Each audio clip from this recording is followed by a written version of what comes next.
वन्दे देवमुमापतिं सुरगुरुं वन्दे जगत्कारणं वन्दे पन्नगभूषणं मृगमदं वन्दे पशूनां पतिं वन्दे सूर्यशशाङ्कवह्निनयनं वन्दे मुकुन्दप्रियं वन्दे भक्तजनाश्रयं च वरदं वन्दे शिवं शङ्करं वन्दे भक्तजनाश्रयं च वरदं वन्दे शिवं शङ्करम्.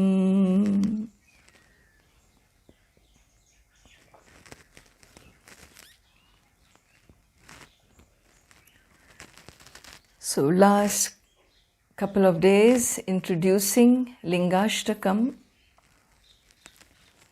a set of 8 verses in prayers to Lord Shiva in the form of Lingam. We have been looking at the different forms in which one can use as symbols to pray to the infinite being. In this, I mentioned anthropomorphic forms which have human characteristics, and these forms have been given to us in the tradition through the Puranas, through the Rishis, through the Agama tradition, and so on and so forth, through different smritis, literature like the Puranas and so on.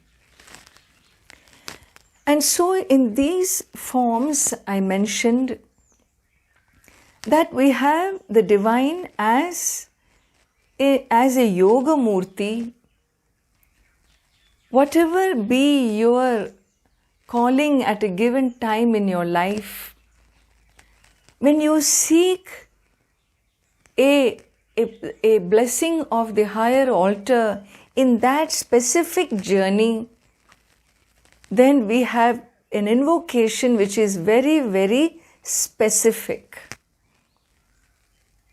Not broad, but specific.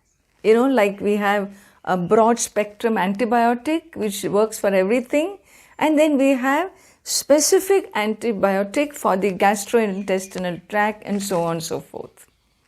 Like that, we have cosmic prayers to the cosmic being, to the formless, or to the form which is the universe, or we have specific forms for specific purpose, for specific blessings. And so we have forms, as I mentioned, which are Yoga Murti, which are Bhoga Murti, forms like Dakshina Murti and Lord Shiva in a meditative posture. These are all Yoga Murti of the Lord. They work very well for yogis and sadhakas, seekers, spiritual aspirants. Then we have Bhoga Murti, Murtis forms where we see the Parivara, the infinite being with his own family. And so this is my family, Bhagavan, take care of my family like you take care of your universe family. And so Rama Parivara is one, Shiva Parvati, Lakshmi Narayana. The same Lord Shiva as a yogi, and the same Lord Shiva with his consort is Shiva and Parvati. Like this, we have Veera Murti of Durga, goddess Durga. We have Ugra Murti, fierce form, the angry form, because we know the emotion of anger, the angry form of the universe when the power behaves very, very fierce. Like when you see a tornado, or when you see a whirlwind, or when you see a tsunami, when you see Ganga in her fierce form, when she brings floods. Well, this fierce phenomenon in nature, if we were to give that form, we have the form of a Narasimha Devata, Mahakali goddess. And these forms generally, when it shows a form of fierceness or of dissolution, when it is specific, it is taking care of the adharma, the wrong done on earth. When the negative powers increase, then they have to be vanquished, and so the divinity takes a fierce form because the balance has been lost. All forms, any form, any way, any whichever way the energy, the power of the universe works, it can work gentle, it can work loving, it can work in healing, or it can work fierce too. Similarly, we said we have a second form of worship called aniconic form, not iconic, aniconic, where there is no specific, a non-specific form. And what is a non-specific form of the divine? It is physiomorphic or topomorphic, that looks at the topography, that looks at the landscape. And then in the landscape of the earth, there are certain pockets of high energies, high phenomenons, places which have a message through the mythology of a manifestation of the divine in a specific area, and so on and so forth. And those spaces have been looked upon as sacred. They are also connected to rivers. Specific rivers like the celestial goddess Ganga, that converts herself into the form of waters and flows on earth. Mountains, hills, mountains like Kailash in the Himalayas, hills like Arunachala in Tiruvannamalai, all these places are looked upon as sacred. And how are we to worship this aniconic form? Well, from those rivers, from those sacred rivers, different stones are taken and they symbolize different deities.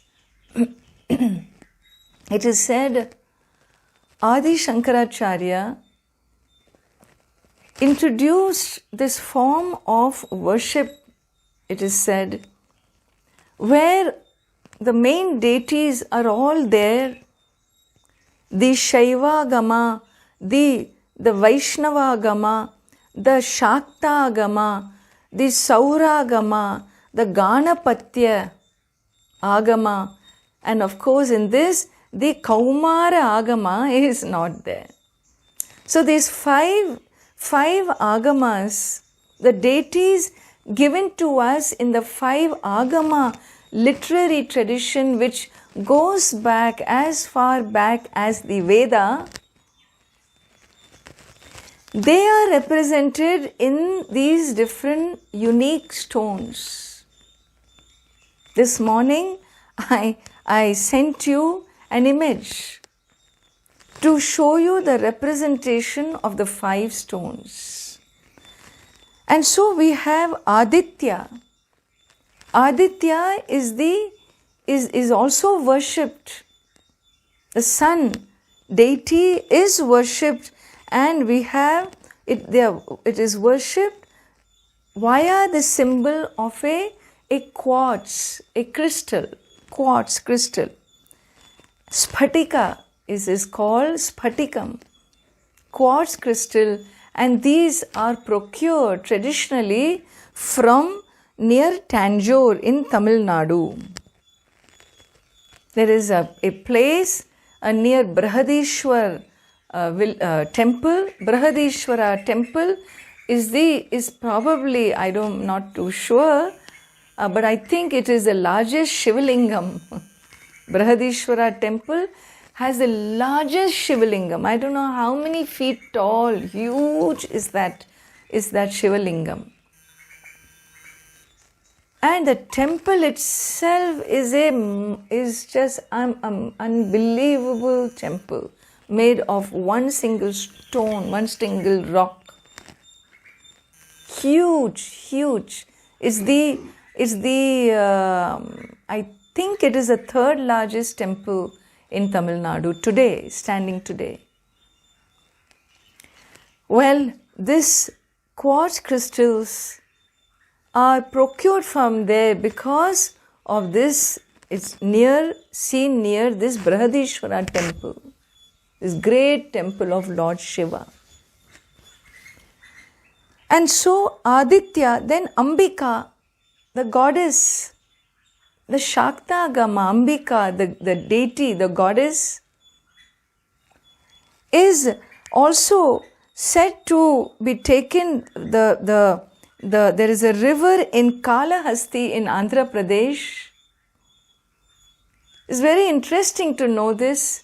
Swarnamukhi river, which is next to another big temple of Lord Shiva called Kalahasti temple of Vayurlinga. And from that river, Swarnamukhi river, is procured these very special crystals which glow, which have a shine in them, and they are used for the goddess. Then we have Vishnu, Lord Vishnu. Saligrama is the stone. These stones are procured from the Gandaki river in Nepal. And in Nepal, near Muktinath. Muktinath is another very powerful temple of Lord Vishnu. And this river from the Gandaki river near there is procured Saligrama, a specific stone to invoke the Mahavishnu divinity. Similarly, we have Ganapati. Lord Ganesha is invoked. It's from Sonbhadra river, and these stones are red stones where Sonbhadra river joins Ganga in Bihar. In that region, these red stones are discovered, and that is used for representing Ganesha. And finally, Lord Shiva, Banalinga. I have sent you pictures today to show you what is a Banalinga. And this is procured in Narmada river near Omkareshwar in Madhya Pradesh in India, because Omkareshwar is another one big Jyotirlinga temple, one of the 12 Jyotirlinga temples where the divine is said to be in the form of light. And so Omkareshwar temple, near there you get this Banalinga in Narmada river. And like this, so what has been given to us is this Panchayatana Puja, the divine worshipped in different energies. You can have all of them together, and the one that you are drawn to most. If it is Shiva, then Banalinga will sit in the middle. If it is Mahavishnu, then Saligrama will sit in the middle.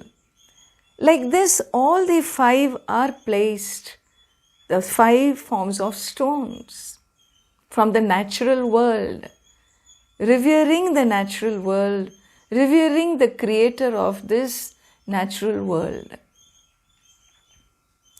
So they are supposed to be worshipped like that. And for many generations, people hand over, Panchayatana Puja is handed over generation to generation so that it ever continues. In absence of the eternal fire rituals that existed in the Vedic times, where generation to generation the fire was handed over, the fire which was maintained for the prayers was handed over in the patriarchal lineage. Now Panchayatana Puja, these 5 forms of stone. But people who don't have, they just go to the shop and buy. And we don't know where these things are procured from. We don't know. But this is the tradition. And nowadays you even find these stones with the form, So if they take that from red stone from Sonabhadra river, they will carve Ganesha on that. The whole idea is, it is not anthropomorphic. The whole idea is, it is an iconic form of worship. So you don't carve the images, again the face and so on in those stones. It defeats the purpose. But anyway, people do, and after all it finally rests in one's devotion, and so it's okay. But the tradition shows us these different ways of worship. And here, so at your altar, in your home, we keep you can keep an image, an image of Lord Shiva with a form, and also a stone. We never keep yantra in the home altars. Yantras are diametrical patterns, designs. They are not kept generally unless again they have some specific yantra has been worshipped or it has come down in the family, and that is offered for continuity, that the worship is offered to that. But normally it is an image, a photo, and a stone, or just the stone, whatever suits you. Whereas in the temples, if there is an image, if there is a form or a stone below, that a yantra will be kept at the base of the murti, at the base of the form, and closed. And so this is how prayers and altar is created. At every home an altar is created. That becomes your sacred space in your home. That is the space of your Creator, with your Creator. Whenever you want to sit with your Creator, you sit before that altar that you create. And prayers are done. Prayers are done, and as I said, the puja model can be either 5 steps or 10 steps or 16 steps or 64 steps. I'm sure you're all thinking like me, we will confine to 5 steps. The easiest and the most predictable in terms of consistency, 5 steps. We also have mudras where we offer worship. This is also an offering, but I'm not going to make it that easy for you. And so we have, Ham Akashatmane Namaha Pushpaihi Pujayami Yam Vayavatmane Namaha Dhupamagrapayami ram agnyatmane namaha, deepam sandarshayami, vam amritatmane namaha, mahanaivedyam nivedayami, lam prithivyatmane namaha, gandham samarpayami, samsarvatmane namaha, sarvopachara pujam samarpayami. This is only for listening, not for practice for you. The idea is through each finger you offer. In one you offer pushpam, flowers, you offer incense, you offer lamp, you offer lamp here with a thumb, you offer a naivedyam and you offer fragrance. Thus, with the help of fingers, if no materials are available, if you are in the North Pole or South Pole, then you can do the mudras. Till then, we need to stay with proper minimum panchopachara puja. And so here, the infinite is looked upon as a divine being. The infinite is looked upon as a divine being manifest in the universe in the form of 5 elements. And so we have, even today you can see, all these, there are temples dedicated to these elements. There is a temple, there are sun temples. In Konarak, Orissa, there is a sun temple. Thus, there is a temple dedicated to space. Lord, the divine infinite being in the form of space, in the form of the formless, most subtlest of all elements called space. And a temple which exists in Tamil Nadu, fortunately, those invaders did not destroy these 5 temples. They didn't get that far, that's all. Each one dedicated to one element. And the first one is Chidambaram temple in Tamil Nadu, dedicated to seeing the infinite as space. And there Lord is given a beautiful golden garland. And when they show you this altar sanctum to do the arti, to show you the camphor light being given to the divine, you don't see a form. You just see this golden garland. You don't see a form. Because why? If you ask why, it is said it's a secret. Chidambaram rahasyam. It's a secret. And you only say, oh, you don't see because it's a secret. It is only when our Guru tells us, then we understand what is the secret. But it is always taken as, in the culture, Chidambaram Rahasyam means the great secret of the Lord is in this temple. And it is only when my Guru, Pujya Sri Swami Dayanand Saraswati, taught us, that secret is nothing but the infinite being as the formless first element, first manifestation of the formless as an element, and that is space. The Lord as space. A space is that its presence, how do you know? Because sound travels through space. It is said the human beings should never ever interfere with space or air because the whole universe sits in it. Never play with space and air. The second temple is in Kalahasti in Andhra Pradesh, where the Lord is Vayurlingam. Lord is looked upon as air.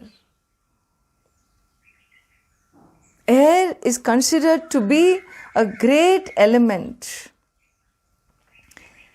Veda speaks of a very deep relationship between the sun, the earth, the air and the waters. Deep relationship that these power elements have. What is a relationship? They work in tandem and they bring balance on earth, it is said. If you read the Rig Veda, if you read the mantras, it talks about, it shows that it is the Vayu that contributes to the balance on earth. And it is called the father. Vayu is called the father. He is a friend. Vishwa Bheshaja. He is a friend and he is the one that brings medicinal herbs. As it travels, it brings these medicinal herbs to you, and therefore Vayu, the air, always moves for one's goodness. When wind comes, it brings goodness, it is said. And therefore, we protect. It is said Agni Hotra, the ritual, fire ritual, is a protector of the wind. Forests are required because forests become protectors of the Vayu, the power of wind. The power of wind. Lord, as the power of wind, we humbly submit to that power. In fact, your love for the earth, your love for the 5 elements, your respect for the 5 elements, your reverence for the 5 elements of this universe will happen only when we understand how sacred they all are. They are the life givers really for us. Human beings need to seek permission of all these 5 elements. To live our life, we need to seek their consent. We need to learn to submit ourselves in humility to these elements. And be grateful when they bless you with air. Look, you must have seen some videos in these critical days. There was a video floating around where this person gasped and gasped and gasped for air. And he finally collapsed because he couldn't breathe enough air. How important, how sacred is air for our life, no? How sacred is space for our life. How sacred is fire for our life. That is why we take the fire divinity and we offer worship into the fire, through the fire, invoking the fire. First oblations are given to the fire, then you ask the fire to carry the other oblations to the other deities. Very, very beautiful, powerful, esoteric rituals that show reverence to these sacred 5 elements. So too, and so fire is represented in Tamil Nadu in one of these major temples called Tiruvannamalai. I'm running out of time. Called Tiruvannamalai. When you enter that sanctum, any time of the year, 12 months of the year, you enter the sanctum of Lord Arunachala, Shiva, and you won't believe the heat that you feel radiating from that lingam. Only if I have lived there for years and years. There was no time when I stepped into the sanctum and didn't feel the heat being radiated from the lingam. It represents Agni, fire. The power of fire, we know what it is. If you don't know what it is, then watch the movie Towering Inferno. When I was in my school days, this movie had been released in India, and I remember going into the theatre. Those days it was a very big privilege to watch an English movie, and I remember sitting in that theatre, Towering Inferno, and it was an air-conditioned theatre, but I remember sweating and sweating. How? Was the screen radiating heat? No. But the response to seeing everything going up in fire, it radiated one's own heat of the soul, unbearable heat. Well, all I mean is the power of fire we cannot undermine.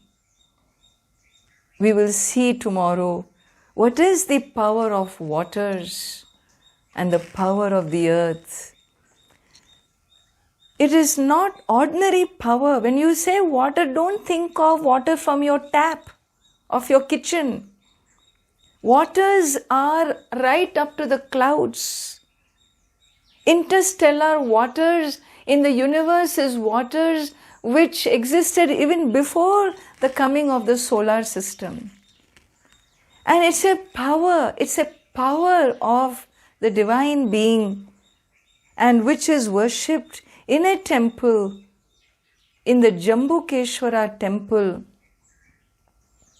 in Tamil Nadu. Well, we will look more into details of the divine being as the 5 elements, continuing tomorrow.